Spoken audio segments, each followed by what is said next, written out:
कुटुंब जिल्हा परिषदेच्या मतदानाला या ठिकाणी आलेला होता, मतदान केलं. विजयाचा किती विश्वास आहे. खरं तर रायगडमध्ये भाजप आणि राष्ट्रवादी काँग्रेस पक्ष युतीमध्ये यंदा जिल्हा परिषदेच्या निवडणुका लढताना पाहायला मिळतात.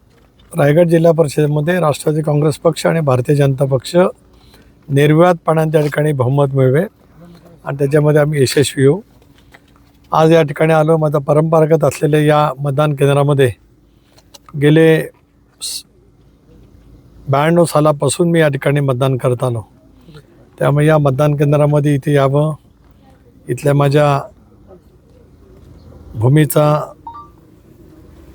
स्पर्श त्या ठिकाणी करावा आणि राजकारणामध्ये जी काय वाटचाल करत असतो त्या वाटचालीमध्ये माझ्या या जन्मभूमी आणि कर्मभूमीचं योगदान नेहमीच मोठं राहिलेलं आहे आणि त्याच भूमिकेतून मी आणि माझं कुटुंबीय नेहमीच या ठिकाणी मतदानाला येत असतो. मला संबंध जिल्ह्यामधलं वातावरण गेल्या 3 दिवसामध्ये मी फिरलो. राज्याचे नेते अजितदादा यांच्या दुःखद निधनाच्या नंतर 5 दिवस मी येऊ शकलो नव्हतो, पण गेल्या 3 दिवसामध्ये जिल्हा पूर्णपणाने ढवळून काढला.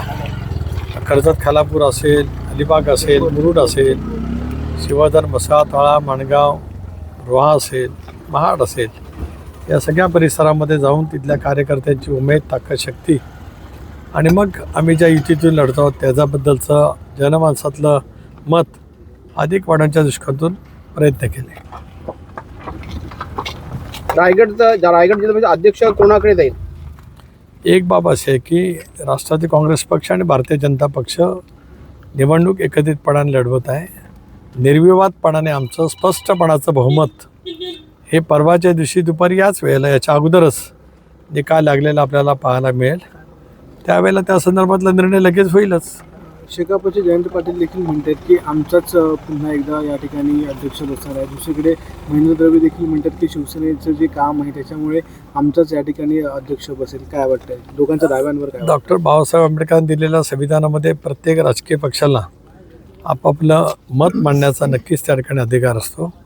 त्यामुळे दोन्ही हे अलिबागचे नेते आहेत, त्यामुळे त्यांच्या या विधानावर ते अधिक भाष्य न केलेलं माझ्यासारख्या छोट्याशा कार्यकर्त्यांनी बरं. खरं तर रामदासभाई कदम हे शिवसेनेचे नेते आहेत, त्यांनी देखील तुमच्यावरती टीकास्त्र डागलेलं आहे. ते म्हटले की अंतुलेंना तुम्ही संपवलं आणि आता राष्ट्रवादी काँग्रेस पक्ष हायजॅक करण्याचं काम तुम्ही करतात, अशा पद्धतीने टीकास्त्र तुमच्यावर केलं.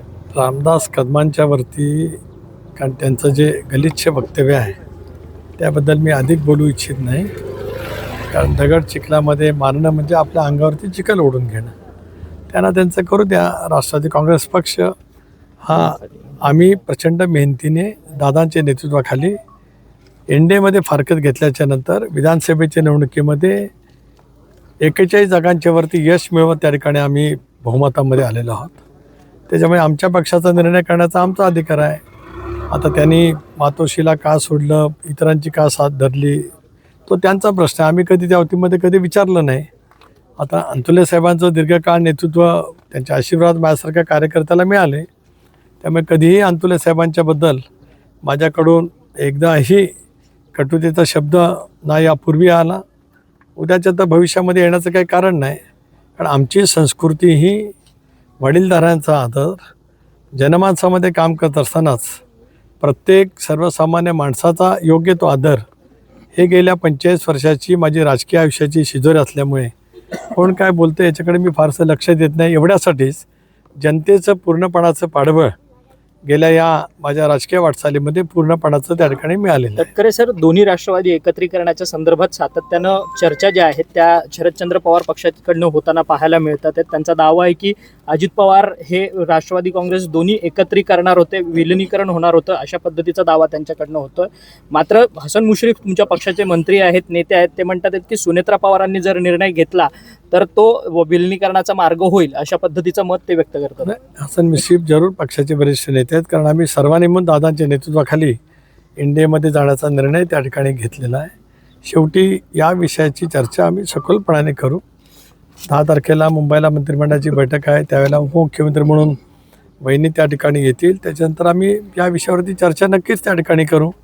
कदाचित मग ते दिल्लीमध्ये सुद्धा येऊ शकतील. माननीय राष्ट्रपती महोदयांची भेट, पंतप्रधान महोदयांची भेट, राज्यसभेच्या त्या सदस्य आहेत, त्याच्याबद्दलची जी काय वैज्ञानिक जबाबदारी असेल त्या संदर्भातला असेल, आम्ही योग्य वेळेला बसून त्यातला निर्णय नक्कीच परंतु करू. सुनेत्रा वहिनी या निर्णय घेतील का? म्हणजे त्यांच्याकडे ही सगळी निर्णय प्रक्रिया असणार आहे की तुमच्या कोर कमिटीमध्ये विलिनीकरणाच्या संदर्भात पुन्हा चर्चा होईल? एक असं आहे की आम्ही नेहमीच ज्या वेळेला 23ला निर्णय घेतला तो आम्ही एकत्रितपणाने बसून घेतला.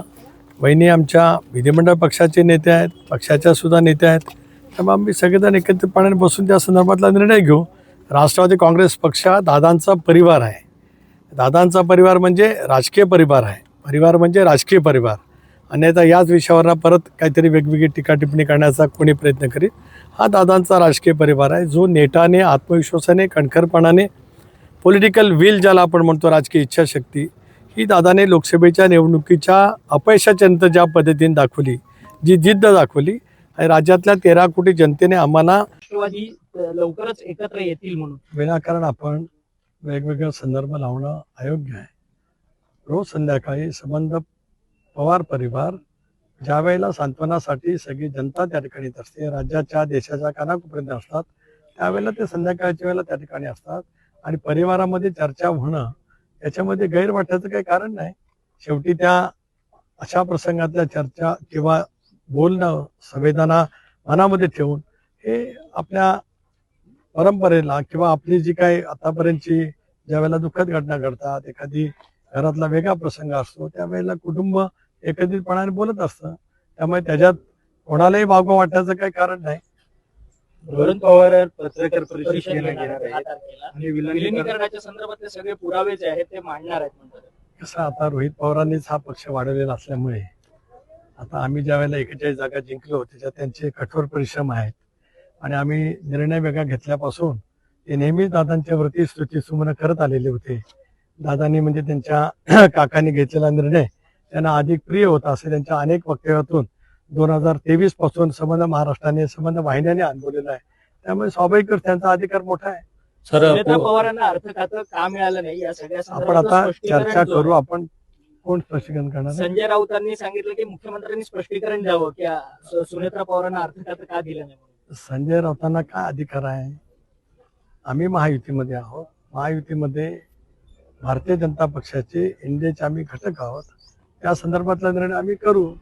उद्या उद्धव बाळासाहेब ठाकरे या पक्षामध्ये कोणाला काय करायचं हा सल्ला देण्याचा आमचा अधिकार नाही आणि आम्ही कधी त्या विषयावरती बोलत नाही. राऊत साहेबांनी त्यांची प्रकृती लक्षामध्ये घेता थोडंसं इतरांच्या पक्षामध्ये टोकण्याचं काही कारण नाही. राजकीय पक्षांना जे काही त्यांना विचार असतात, कारण सकाळी 9 वाजल्याच्या नंतर त्यांची सुरुवात होत असते, त्यांचा दिवस चांगला जाओ, परमेश्वराकडे प्रार्थना. सर पूरे परिवार ने आपने वोटिंग किया, क्या कहेंगे? नहीं, आज मुझे एक खुशी है कि आज लोकतंत्र में जो डॉक्टर बाबा साहब अम्बेडकर ने हमको लोकतंत्र में अधिकार दिया है, जिला परिषद पंचायत समिति के चुनाव राष्ट्रवादी कांग्रेस पार्टी के हमारे कार्यकर्ता भगिनी चुनाव लड़ रहे हैं. इसके लिए उनके यहाँ आना, लोकतंत्र में अपना वोटिंग करना, ये मेरा फर्ज बनता है, मेरा और मेरा फैमिली का. लास्ट 40 साल मैं यहाँ आता हूँ और मेरा मतदान का, वोटिंग का एक अधिकार मैं यहाँ पे ही निभाता हूँ. सर अजित दादा के एक्सीडेंट के बाद कुछ इंक्वायरी होने की बात सामने आ रही है, क्या कहेंगे? इंक्वायरी होनी चाहिए. राष्ट्रवादी कांग्रेस पार्टी की शुरू से ही मांग थी. आदरणीय मुख्यमंत्री महोदय ने उसके बारे में भी टिप्पणी की है. केंद्रीय मंत्री राम नायडू जी हो, मुरलीधर मोहोळ जी हो, उन्होंने इसके बारे में बयान दिया है. राष्ट्रवादी कांग्रेस पार्टी केवल नहीं, पूरी महाराष्ट्र की जनता, देश की जनता ये जानना चाहती है कि इस जो घटना हो गई इसकी पूरी जांच हुए और उसके बारे में जो कुछ सच है वो लोगों के सामने, देश के लोगों के सामने आना चाहिए. सर सुने